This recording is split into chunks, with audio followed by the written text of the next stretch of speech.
about to break out this new sifter that I received from my friend. A little bit big, but it's got a nice fine size screen to it. I think it might even be a little bit smaller than the sifter that I normally use down in my wormery.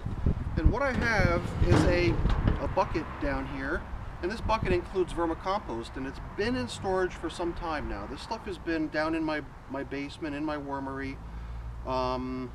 It's got to be at least 8 or 9 months, if not longer. I know that I've already got 2 other similar sized containers filled also with vermicompost that I collected since this bin had already reached its capacity. So this is my oldest stuff. I hope that it's in good shape. It doesn't have any funny odors. As soon as I reach down a little bit into the material, I can feel that it's got some decent moisture to it. So I'm assuming that it's going to be just fine. So I'm going to sift it through, mainly because it's got some particle matter inside of it. Here, let me show you. So now, as you can see, it's a really nice fine compost material.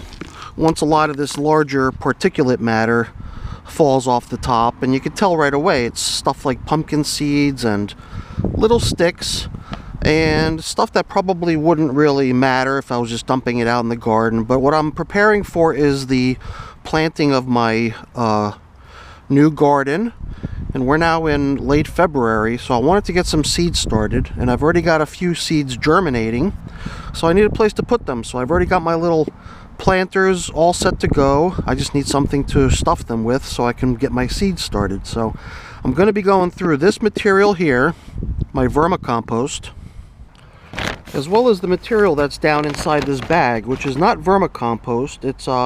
It's actually compost that came out of my garden compost tumbler, and it's been just sitting outside. It's a little bit more damp than the vermicompost is, but I'm hoping that they'll both go through the screen and provide me with some nice fine material that I can base my potting mix on.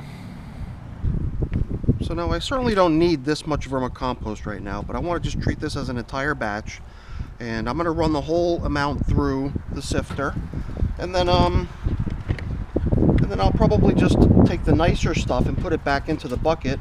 But the larger stuff, I don't know, I might actually put it back into a active bin somewhere to let it continue composting. I just want to put this all the way onto the edge over here so that I don't have an open gap over here, so if any falls over here, it's not going to end up on the ground.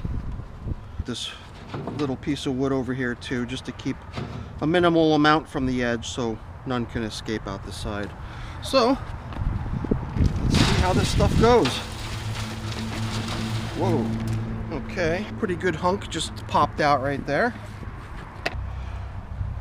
It's definitely nice and crumbly. This stuff looks like it's muddy.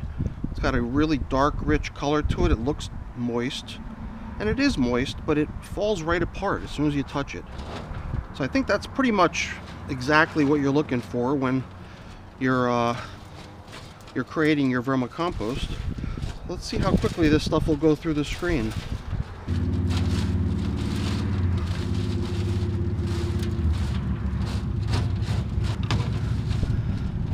See what other little bits we can dislodge from these larger chunks.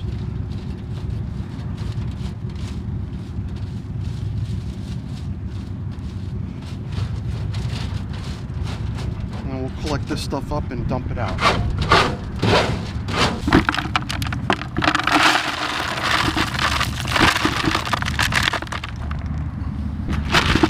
It's quite a bit. I've got the next batch out here already, and before we start scraping through it really quick, I wanted to just go through it a little bit slowly, because the other thing that made me curious when I was starting to look at this was, you know, is there still possibly worms hanging out in this stuff? And it does seem like there are. You can see right there is a couple of them. So I figured before we break this big chunk apart, we try to go through it a little bit more carefully to see if we can spot worms as we go, because this big something like this, a big chunk like this, is sticking together due to moisture. So it's not surprising that the most moist section of the bin is where you'll find most of the worms hanging out, and that's what we got here. We got a couple worms already, 2 or 3 right there, and they're pretty small size worms. I wonder if they were born in this bin.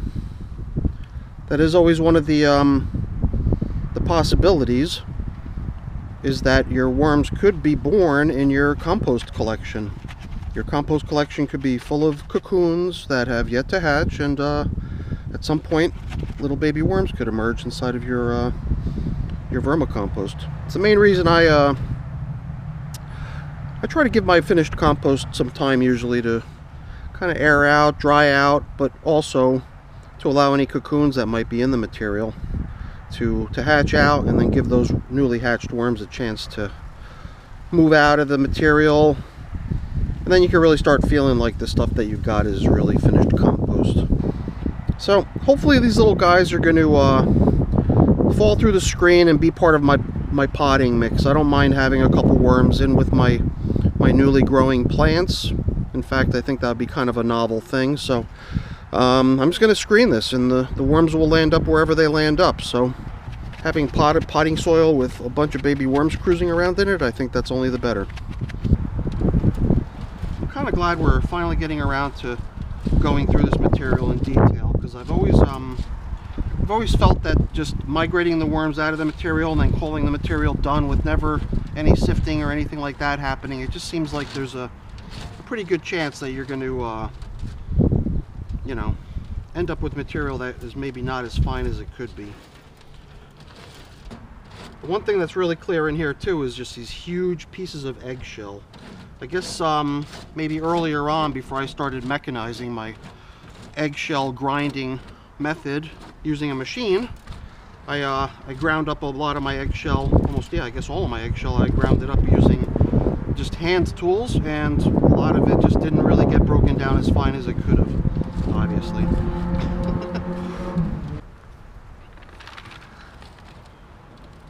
Quite a bit more this time.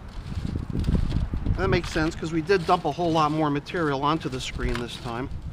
So yeah, besides the large chunks of eggshell and the pumpkin seeds, maybe melon seeds, I'm not sure. There's a lot of pistachio shells in here. I believe these might be chestnut shells, sticks, a whole bunch of stuff that would break down over time, but I guess on the timetables that you normally have in your wormery, if you're like me, you normally start getting to the point where your bin is almost full, and it does come time to harvest the bin and the compost that's in it.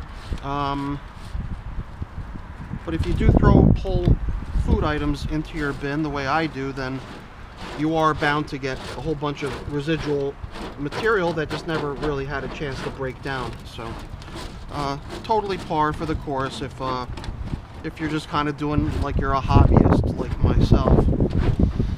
I guess if this was a professional operation, you'd be expecting a much finer material, but for my purposes, this is perfect.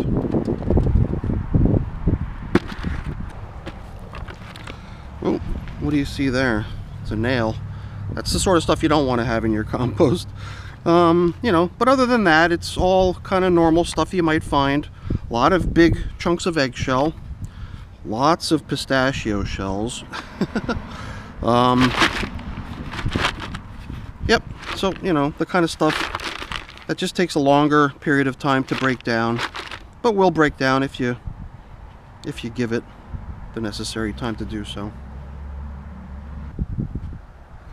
Okay, so here goes the final portion, which is in itself is a pretty good size one hunk of kind of material all stuck together, so it's probably nice and moist too. I would think we're gonna find worms in there as well, so let's check it out.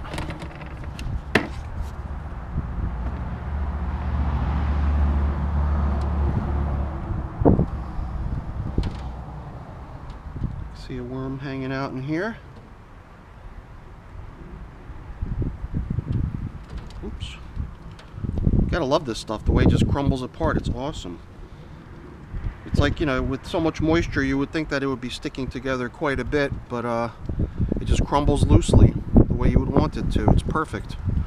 And I think just the fact that there's worms cruising around in it tells you that it's even better than perfect. It's awesome. Because you got a whole bunch of little critters in here making it their home. And luckily there was residual enough food in here to keep them happy and healthy and comfortable all this time.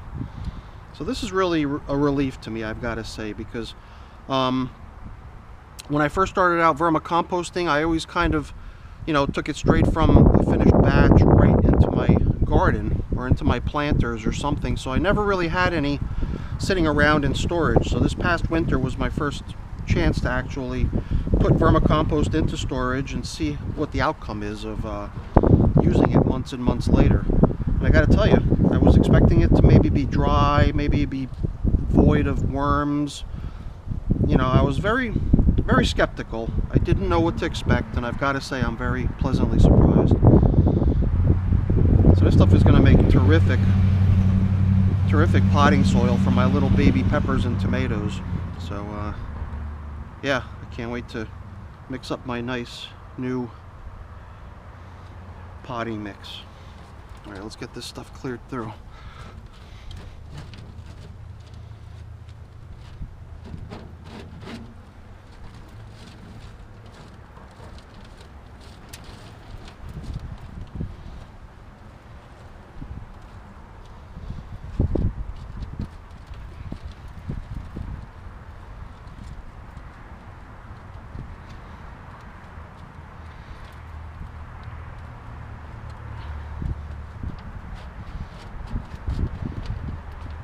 I thought that if I laid it out flat like this, then the bright light of the sun overhead would cause the little worms to want to cruise down, and then there's not much depth for them to cruise down into.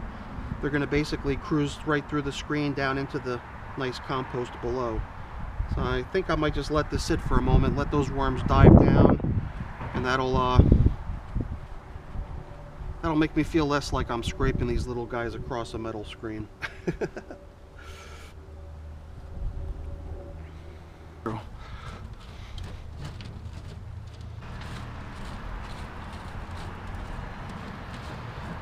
Now that it's really down to just little chunks of stuff that I would normally collect back into here, I think I'm going to give the entire collection of uncomposted large chunk items that we collected to sort of rest out here in the air just for a minute or two, in the hopes that maybe it'll dry out just enough that I can flake off, that maybe I could just flake off a few more little bits of the vermicompost, and then I'll also know that I've really returned mainly uncomposted materials into an active bin, not a bunch of finished castings. So give this thing one last little sifting attempt, see if I could dislodge a little bit of the stuck vermicompost loose from these uncomposted food items. Just give the whole thing one last brush up against the screen. We'll see what kind of a batch of vermicompost we're able to screen out.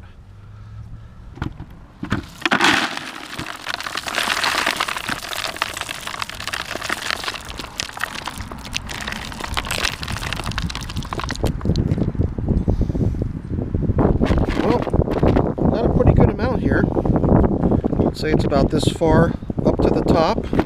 It's a pretty good size container. So I'm glad I was able to get this stuff out. I'm looking forward to getting this stuff back into an active bin.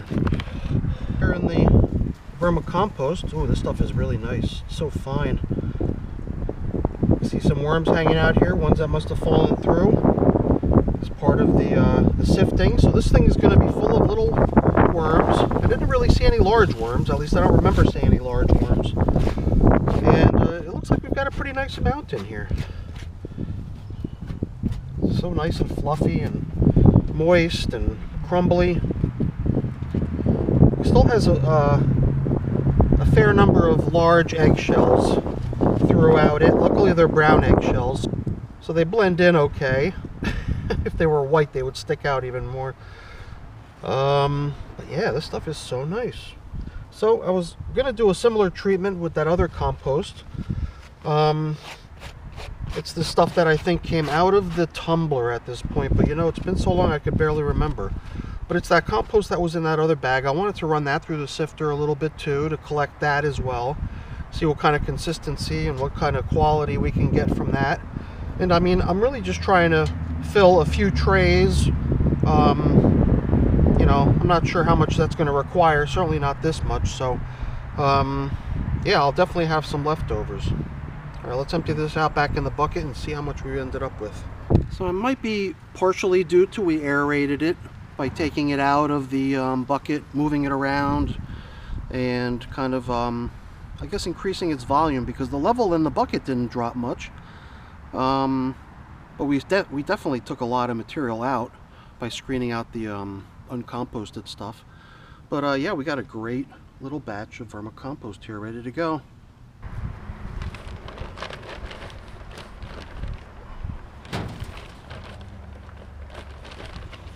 Not really sure what to expect from this stuff here. Who knows, this stuff might end up being nice rich compost. It's pretty wet, but I believe if it were to dry a little, it would go right through the screen. Doesn't seem like there are very many large chunks of anything in here.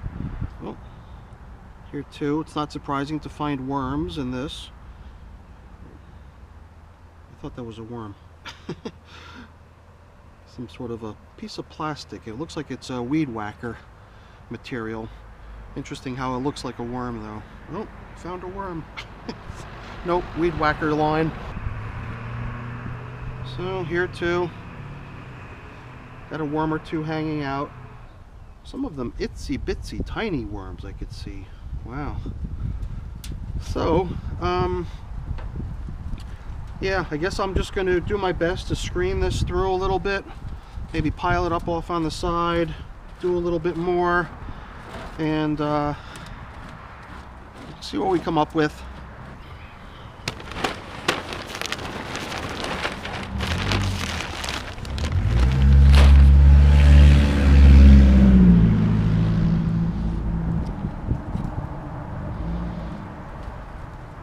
Maybe after a few minutes I'll give it one last scrape to see what we collected down in the wheelbarrow. But in the meantime, I'm going to go ahead and I'm going to take the vermicompost that we screened already here and get this all covered up. This is really all I ever did in terms of covering up the vermicompost container. It had this piece of paper, those couple pieces of paper on it, and then the busted lid. And the whole idea behind the busted lid was that it'll always allow air in. Before the lid busted, I did actually have a mishap where the lid shut completely. That's before this opening was here. It was just a hinge, and then the whole thing shut and there was getting no air, and it ended up killing all the poor worms that had been stragglers in that batch of finished vermicompost. So it wasn't much of a carnage, but you could definitely smell something was off in that bin after you opened it for the first time and catch a whiff of that stuff. Whew. Don't want that to happen in your wormery. Okay, so it's been a few minutes, so we're going to give this stuff a little bit of a brush off at the end here. See how much more we can collect from what's in here, but I think we've got enough at this point.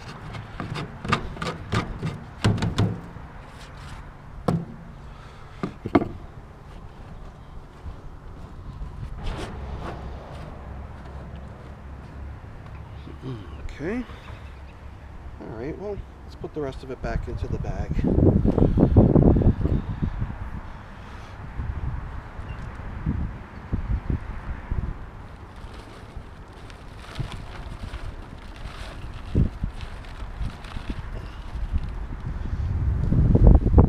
Quite a bit remained in the screen. It'll dry off. So a little bit stayed stuck to the screen, but it'll dry in a few minutes, I'm sure, and flake right off. So here too, we're left with some really nice fine material. Not quite as much, but I think plenty for me to use as one of the ingredients in my potting mix. So I guess maybe this stuff would probably benefit from being left out to dry a little bit, and then I'm sure a whole lot more of this nice stuff would come flaking off. But for me, this is perfect. I just got to go grab something to throw it into, and then I'm pretty much done.